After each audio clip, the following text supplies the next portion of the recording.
राजकारणामध्ये चढउतार हे येत असतात. हम्म. परंतु मला वाटतं महाराष्ट्राला वाटतं ते मराठी माणसाच्या हितासाठी, महाराष्ट्राच्या भल्यासाठी आता याच्यावर वेगळं डिबेट त्या ठिकाणी होऊ शकतं. हम्म. म्हणजे जे सत्यत होणे त्यांनी मुंबईसाठी, मुंबईतल्या मराठी माणसासाठी काय केलं. हम्म. बाळासाहेब निर्विवाद होते. बाळासाहेबांच्या अंतःकरणात नसानसात मराठी अस्मिता, महाराष्ट्राची अस्मिता होती. पण उद्धवजी ठाकरे साहेब मुख्यमंत्री राहिले, त्यापूर्वी काँग्रेस राष्ट्रवादी होते. मुंबईच्या मराठी माणसांचं हित कोणी किती जपलं हा वेगळा चर्चेचा विषय. ठाकरेंबद्दल पण संशय आहे तुम्हाला? कंत्राटदार कोण होते? 25-30 वर्ष महापालिकेची सत्ता उपभोगली. कोण कंत्राटदार होते? कोणी पाठीशी घातलं? त्याच्यात किती मराठी कंत्राटदार होते? तेव्हा वाटलं नाही 4 बिल्डर मराठी मोठे व्हावे, 4 कंत्राटदार मराठी मोठे व्हावे. आपण कोणाची तळी उचलत होतो मला नीट माहीत आहे. परंतु मराठी माणसाच्या भल्यासाठी, मराठी माणसाच्या हितासाठी हे पाळपूत बंद करावं. आम्ही कोण आहोत? आम्ही काय पाकिस्तानात ना आलोय? मी असेन, आशिष शेलार आहेत, रवींद्र चव्हाण आहेत, आमचं मंत्रिमंडळ आहे, देवेंद्र फडणवीस साहेब आहेत. आणि मतदारांनी मतदान केलं जे भारतीय जनता पार्टी शिंदे साहेबांना, ते कोणी अमराठी लोकांनीच फक्त केलं का? विचारतो आपल्याला राजकारणात काय युती करायची आहे ती करा, परंतु एका गोष्टीचं उत्तर जे आता विद्याताईने दिलं ती पक्षाची भूमिका आहे की त्यांची भूमिका आहे. ते आज त्यांना त्यांच्या पक्षाची चिंता नाही आपल्या पक्षाचं काय होईल, परंतु दोघांनी एकत्र आलं पाहिजे. चांगला विचार आहे त्यांचा, परंतु ही पक्षाची भूमिका आहे का? महाविकास आघाडी उद्या राहणार आहे का? महाविकास आघाडी सोबत राजसाहेब येणार आहेत का? उद्धवजी ठाकरे साहेब महाविकास आघाडीला सोडणार आहेत का? शेवटी बाळासाहेब ठाकरे हा केवळ ब्रँड नाही, तो विचार होता. विचार हिंदुत्ववादी विचारावर बाळासाहेबांनी शिवसेना उभा केली. तुम्ही काँग्रेसच्या वळसणीला गेलात आणि म्हणून शिंदे साहेबांनी तो विचार नेला. त्या विचाराने शिंदे साहेबांना मतदान लोकसभेत पण केलं आणि त्या ठिकाणी विधानसभेत पण केलं. त्याच्यामुळे मराठी माणूस याच्या भोवती आपलं राजकारणाची पोळी नका भाजू. प्रकाश महाजनजी, पटते तुम्हाला हे? राजकारणामध्ये गरज असते, राजकारणामध्ये ऍडजस्टमेंट असते, युत्या आघाड्या होत असतात, त्याच्यावर आपण बोलू. ठीक आहे, महाजन सरांचं काय म्हणणं ऐकू देत आणि नंतर नाईक सरांना, नाईकजींना पण मराठी विचारतो. माणसाला वाटतं महाराष्ट्राच्या मनात आहे. महाजन सर, काय दरेकरांच्या ह्याच्यावर मी प्रतिक्रिया देऊ? हो, प्रश्नांकित करतायत ना तुमच्या भूमिकेला. तुमची मराठीची जी भूमिका आतापर्यंत राहिली आहे त्या भूमिकेवरच भलं मोठं प्रश्नचिन्ह ते निर्माण करतायत. तुम्हाला बोलावं लागेल ना. मी मनसेच्या भूमिकेवर नाही केलं आणि मनसेने अशा प्रकारची भूमिका पण मांडलेली नाही. तेच तर म्हणाय. बरं, वैभव नाईक, तेच म्हणायलो ते वैभव नाईक एकदम हे निश्चितपणे मी सांगतोय की दरेकर साहेबांनी जे सांगितलं की मराठी माणसाला आज का वाटतंय विद्याताई चव्हाणांसारख्या की आपण मगाशी मराठी माणसांच्या मुंबईतल्या प्रतिक्रिया दाखवल्या, त्यामध्ये लोकांना का वाटतं की हे दोन भाऊ एकत्र आले पाहिजेत, मराठी एकत्र पाहिजे. हे निवडणुकीपुरतं राहिले नाही. निवडणुकीमध्ये निकाल लागला, दरेकर साहेबांनी सांगितलं निकाल त्यांच्या बाजूने लागला. पाकिस्तानात आले होते काय? निलेश राणेंना प्रचंड मतदान झालं, ते आपल्या मराठमोळ्या कोकणातल्याच माणसांनी केलं ना. नाही, तो जो कोकणातला माणूस मुंबईत आलाय, मुंबईतून चाकरमानी म्हणून जातो, त्याचं आत्मपरीक्षण करा ना जरा. निवडणुकीचा निकाल आम्ही स्वीकारलाय. आता निवडणुकीनंतर हे काय चाललंय की आज मराठी माणसाला मराठीत बोललं तर मारहाण होते. वैभवजी, त्यांचं म्हणणं आहे तुम्ही तुमच्या अस्तित्वासाठी एकत्र येण्यासाठी प्रयत्न करताय, मराठी माणसाचं नाव कशाला घेताय असं त्यांचं म्हणणं आहे. आमच्या अस्तित्वासाठी एकत्र असं तर आमचा पक्ष सांगा ना. राजकारणात युती आघाड्या होत असतात, राजकारणात सामोरं जायचं असतं, कधी यश येतं कधी अपयश येतं, पण मराठी माणसांच्या नावावर पोळ्या नका भाजू ना. नाही, मराठी माणसांच्या नावावर कोणी जसं तुम्ही हिंदुत्वाच्या नावावर पोळ्या भाजताय ना, तसं मराठी माणसावर आम्ही पोळ्या भाजत नाही. तुम्ही काय झालं तर हिंदुत्वाचा विषय घेताय. शिंदे साहेबांना काय यश मिळालं? निवडणुकीमध्ये तुम्ही शिंदे साहेबांना यश कसं आत्मपरीक्षण करा. प्रॉब्लेम काय तुमचं? आत्मपरीक्षण करायचं नाही. बाळासाहेब अल्टिमेट होते, त्यामुळे बाळासाहेबांसारखं तुम्ही आता जर समजायला गेलात. आत्मपरीक्षण दरेकर साहेब तुम्ही केलं पाहिजे की तुम्ही 10 वर्ष भाजपमध्ये आहात, परंतु आता तुमच्या वाटलेले लोढा असतील, इतर जे आता मुख्यमंत्र्यांबरोबर फिरतायत, ते आता अमराठी माणसं कशी पुढे गेली त्याचं आत्मपरीक्षण तुम्ही करा. आत्मपरीक्षण आम्ही करायची गरज नाही, आत्मपरीक्षण अरे तुम्ही केलं पण पाहिजे. तुम्ही की त्याच्यावर 10 वर्ष गडांचं नाव भाजपमध्ये घेतलं, तुम्ही आशिष आहात शेलारचं का नाही आणि घेत? आणि म्हणजे तुमच्या पुढे सोयीचा लोक तेवढा गेले. घेतो ना, तुम्ही लोढा हे सोयीचा सगळे कसे लोढा. पुढे गेले? आशिष शेलार आज आज दोडका. आज आज मुंबईमध्ये किती आमदार मराठी अमराठी झाले आहेत? ज्या 36 आमदारांमध्ये किती माणसं सगळे मराठी आमदार झाली आहेत? मराठी आहेत, एकात दुसरा दोन, एक दोन तीन अपवाद सोडले तर सगळे मराठी आहेत. ऐकताय ही बुलून जरा अभ्यास कच्चा आहे तुमचा. नानासाहेब जोशींनी स्वतः सांगितलं संघाचे की 80% हा मराठी- 80% म्हणून आमदार हा मराठी मुंबईतले मराठी माणसांचा आहेत. भाग राहिला नाही. एक एक जण आणि बोलूया. जिथे गुजराती भाग राहिला अमराठी नाही. भाषिक आहेत असं- तिथे मराठी आमदार आहेत. पण प्रवीण नाही, भाऊ नाही. प्रवीण भाऊ एक गोष्ट नाही. प्रामाणिकपणे मला सांगा, प्रामाणिकपणे सांगा, जर हे दोन ठाकरे एकत्र आले तर मराठी मतांची बेगमी हे सोबत घेऊन जाऊ शकतात, याची धास्ती तुमच्या मनात आहे की नाही? आहे, त्यांच्या मनात आहे, त्यांच्या दिसते, कृतीवर पण दिसते. नाही, मला त्यांना विचारू हे द्या. बघा, मला विचारलाय प्रश्न, माझ्या मनात समजायला वैभव नाईक काय अंतर्यामी नाही आहेत किंवा नाही, माझ्या तुमच्या मनात काय वातावरणावर चाललंय दिसते, ते. वातावरणावर दिसते. एक लक्षात ठेवा, राजकारणामध्ये प्रत्येकजण आपला पक्ष, आपली मतं एकत्रीकरण युती आघाड्यात करत असतं.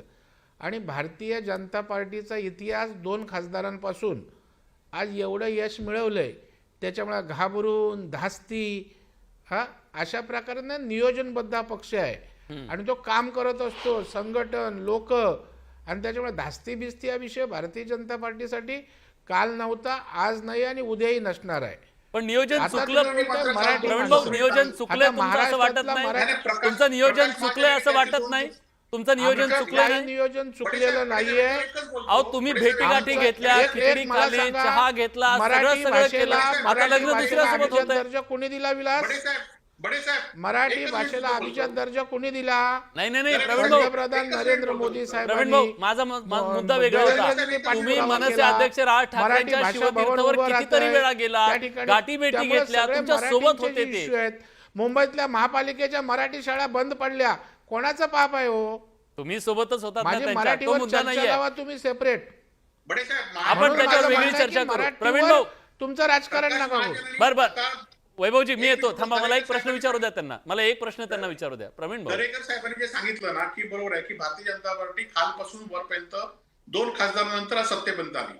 परंतु प्रकाश महाजनांनी 2 दिवसापूर्वी एक स्टेटमेंट दिलं होतं की गोपीनाथ मुंडेंच्या स्मृती दिनानिमित्त, की भारतीय जनता पार्टीचे कार्यकर्ते चळवळीतनं वरती येत होते आणि आता कार्यकर्ते कसे येत आहेत.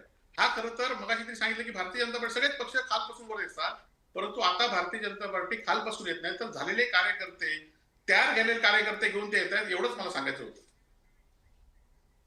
ठीक आहे. प्रवीण भाऊ, मला वाटतं वैभव नाईक, तुम्ही दुसऱ्या पक्षाची चिंता जास्त करायला लागलात. तुम्ही भाजपची करताय, विद्याताई उभाटाची करतायत, स्वतःच्या पक्षाची चिंता एवढी केली ना तर मला बरं वाटेल. त्याच्यामुळे तुम्हाला काय झालं माहीत आहे की त्या पावण्याच्या काठीने साप मारायचं तशी संधी मिळते का, एवढंच तुम्ही बघताय. आज आपल्या पक्षाची अवस्था काय, पक्ष संघटन कसं झालंय याचं सोडून आमचे आदर्श, आमचे घ्या ना आदर्श. मुंडे साहेबांचा आदर्श घ्या. मुंडे साहेबांचा लोकाभिमुख कसे झाले. मुंडे साहेब दिवस रात्र काम करत होते, पार्ट टाइम त्या ठिकाणी काम करत नव्हते, ते त्या ठिकाणी आपले छंद जोपासत बसत नव्हते, अहोरात्र लोकांसाठी काम करत होते. करा ना ते. सोयीचं भाजपचं चांगुलपणा सांगताय ते घ्या, अंगीकारा ठीक आहे. जरा. विद्याताईंना काहीतरी बोलायचंय. हा विद्याताई. नाही, प्रवीण दरेकरजींना फारच आमच्या पक्षाची आणि महाविकास आघाडीची काळजी आहे. आमचे तिन्ही पक्ष एकदम सक्षम आहेत, काळजी करू नका. पण तुम्ही मला एक सांगा की राज ठाकरेंना किंवा मनसेला नेहमी नेहमी तुम्ही हिणवता की तुमच्याकडे एकही आमदार नाही, तुमच्याकडे एकही आमदार नाही. नाही ना, मग तुम्ही कशाला जाता त्यांच्याकडे? जाता ना तुम्ही, काहीतरी आहे म्हणूनच जाता ना तुम्ही. परंतु ह्या ठिकाणी मी कधीही राज्य, प्रांत, लिंग, भाषा, हिंदू, मुस्लिम धर्म हे मानलेलं नाही. खरा तो एकच ही धर्म, जगाला प्रेम अर्पावे, हा साने गुरुजींचा संदेश मानणारे आम्ही लोक आहोत. आणि शरद पवार साहेबांनी नेहमी तळागाळातल्या लोकांसाठी कामं केलेली आहेत. त्यामुळे मुंबईमध्ये आदिवासी पाड्यांवर कसा बुलडोजर चालवला जातो, कोळीवाडे कसे उद्ध्वस्त होतात, मराठी माणसांच्या जमिनी जबरदस्तीने कशा मोठ्या मोठ्या बिल्डर्सला खाली करून दिल्या, हे गेले 30 वर्ष मी बघते. प्रवीण दरेकरांना चांगलं माहिती आहे. आणि त्या मराठी माणसाला न्याय मिळाला पाहिजे ही माझी भूमिका आहे आणि ठीक आहे. म्हणून मी म्हणते ठीक आणि आहे. त्या ताई, भूमिकेच्या ताई, मला विरोधात फक्त शरद एक पवार मुद्दा कधीही त्यांना नसणार विचारू आहेत, देत. आमचा पक्ष कधीही नसणार आहे. एक एक मुद्दा लक्षात प्रवीण ठेवा. भाऊ त्यामुळे राज ठाकरे तुमच्या हातातून निसटलेत, तुमचं नियोजन चुकलंय, काहीतरी गडबड झालीये, या तथ्य आहे का? तुम्ही खूप प्रयत्न केले त्यांना सोबत घेण्याचे, पण निसटले हातातून असं वाटतंय. वाटलेलंच नाहीये. त्या निष्ठायला काय ती काय वस्तू आहे का? राज ठाकरे साहेब वस्तू आहे, ती पकडली निसटली राहिली. अरे राज ठाकरे एक स्वतंत्र व्यक्तिमत्व आहे, त्याने एक स्वतःची आयडेंटिटी आहे, एक विचारधारा आहे आणि ते आम्ही पकडणं आणि आम्ही सोडणं एवढं तुम्ही सोपं घेता याचंच मला आश्चर्य वाटतंय. त्यांना नेमकं समजत असतं, उमजत असतं आणि ते त्यांचा योग्य निर्णय घ्यायला ते सक्षम आहेत. ठीक आहे. आम्ही पकडून ते राहतील आणि आम्ही सोडून जातील एवढं छोटं ते नेतृत्व नाही आहे. आणि मला विद्याताईंच्या याच्यावर स्पष्टीकरण द्यायचं आहे. घर बालिशपणासारखं त्यांच्या घरी आमका येतो तमका येतो. आदरातिथ्य करणं हे ठाकरे फॅमिलीचा संस्कार आहे. त्यांच्याकडे सगळ्या पक्षाचे लोक येतात. शेवटी राजकारण वेगळं आणि तुमचे कौटुंबिक संबंध वेगळे. हे जरा सांगा. पवार साहेबांकडून अजितदादांकडून जरा काहीतरी घ्या. तेही सांगतात ना आमचं राजकारण वेगळं आणि कुटुंब सगळं आम्ही एकत्र येतो. ठीक आहे, त्याच्यामुळे ठीक आहे. मला वाटतं तुमची घरी कोण शिकवणी चहा नकोय प्यायला आलं, मला. जेवायला आलं तुमची शिकवणी म्हणजे नकोय. राजकारणामध्ये प्रवीण बरं, ठीक दरेकर आहे, झालं. ठीक आहे. असं काय वैयक्तिक म्हणायचं नको कारण आपण, नाही ना. वैयक्तिक नको. तुमची माझा शिकवणी नकोय. माझा वेळ संपलाय. मंदार सर, सध्याच्या या सगळ्या राजकीय परिस्थितीमध्ये जर हे दोन भाऊ एकत्र आले तर महाराष्ट्राच्या राजकारणाला एक नवा पर्याय मिळू शकतो का? त्याचे राजकीय परिणाम, दृश्य परिणाम आपल्याला काय दिसू शकतात? हो विलास, दोन गोष्टी महत्त्वाच्या आहेत. निवडणुकीचं राजकारण एका ठिकाणी आणि दुसरं म्हणजे लोकांच्या मनात चाललेलं राजकारण. हे सतत चालू असतं आणि ते लोकांना काहीतरी हवं असतं आणि नेहमी सत्तेच्या विरोधात काहीतरी एक हवा तयार होत असते. त्या हवेला कोणतरी एक नेता हवा असतो. आत्ताच्या परिस्थितीमध्ये महाराष्ट्रामध्ये खूप मोठी पोकळी आहे आणि ही जी पोकळी आहे ती पोकळी कोण व्यापणार आहे त्याच्यातला सगळ्यात हा मोठा संघर्ष आहे. मला असं वाटतं की ही खूप मोठी संधी आहे. ही जी काही मोठी विरोधी पक्षाची जी पोकळी निर्माण झालेली आहे, कारण या आघाड्या युत्या तात्कालिक असतात आणि या आघाडी आणि युती ह्याच्यातनं जो कोणी बाहेर पडू शकेल आणि एक नेतृत्व म्हणून उभं राहू शकेल त्या नेतृत्वाच्या अवतीभोवती लोक उभी राहतात. कारण सत्तेला सुद्धा सगळ्यांना खुश करणं हे शक्य नसतं, ते कदापिही शक्य नसतं. त्यामुळे सत्तेचा एक स्वतःचा एक पट असतो, सत्तेची एक स्वतःची एक आयुष्य असतं. ते आयुष्य पूर्णत्वाला गेल्यानंतर सत्ता बाजूला होते आणि विरोधी जो असतो तो त्या सत्तेच्या पुढे जातो आणि त्या सत्तेवरती बसतो. हे सर्वश्रुत आहे, सगळ्यांना माहिती आहे आणि ही प्रक्रिया महाराष्ट्रामध्ये आता चालू आहे. या प्रक्रियेमध्ये कोण पुढे जाईल? नवीनच कोणतरी उभा राहील का? की राज ठाकरे आणि उद्धव ठाकरे स्वतः जो ब्रँड म्हणून आपण म्हणतोय ठाकरे ब्रँड, ठाकरे हा संप्रदाय आहे, बाळासाहेब ठाकरे हा संप्रदाय आहे. सर्व पक्षांच्या वेगवेगळ्या कार्यकर्त्यांना आज आपण जेवढे पक्ष बघतोय, या 2 आघाड्या आणि 6 पक्ष जे बघतोय महाराष्ट्रामध्ये, त्या प्रत्येक पक्षाच्या शीर्षस्थानी शिवसेनेतनंच गेलेली लोक आहेत. ती लोक कोण आहेत? याचा अर्थ असा आहे की बाळासाहेब हा एक संप्रदाय होता आणि त्याही पलीकडे जाऊन प्रबोधनकार ठाकरे हा सुद्धा एक विचार आहे महाराष्ट्रामध्ये आणि तो महाराष्ट्रात जास्ती खोलवर रुजलेला विचार आहे. त्यामुळे ठाकरे ब्रँड या नावाने जे काही आता आपण जी काही चर्चा करतोय त्या चर्चेमध्ये सगळ्यात महत्त्वाचा मुद्दा आहे की निवडणुकीच्या राजकारणाच्या व्यतिरिक्त सुद्धा एक पोकळी असते, एक निर्वात पोकळी असते राजकारणामध्ये आणि समाज मनामध्ये.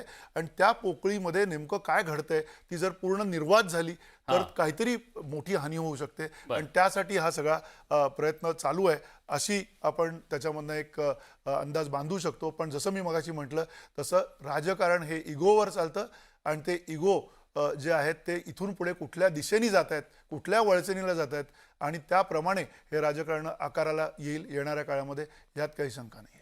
अगदीच. आणि